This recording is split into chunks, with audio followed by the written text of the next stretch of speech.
Hello student, it's the question from complex number.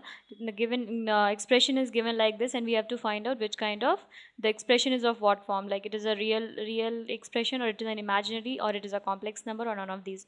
Okay, so the given, what is given over here, given expression is given as 2 plus I whole square minus, it's no logic is there, only we have to just simplify this expression, we will get our solution. Okay, so if we'll take the LCM, it will be 2 plus I whole square, 2 minus I whole square, so it will come 2 minus I whole square minus of 2 plus I whole square, where when simply a minus b whole square formula we have to apply, minus 4I plus I square minus 4 minus 4 plus 4I plus I square, and this will be what, a minus b into a minus b, a plus b into a minus b, so it will be a square minus b square, and whole square is there, so it will become a square minus of b square whole square.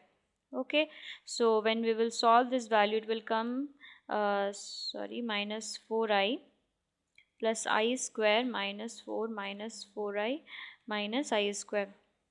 Okay, and this will become 4 plus this will become 4 and minus of minus 1 whole square.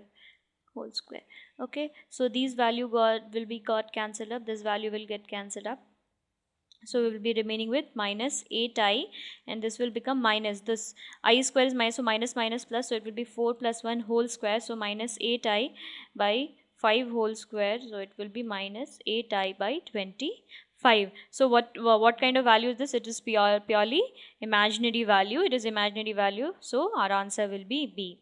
It is not real.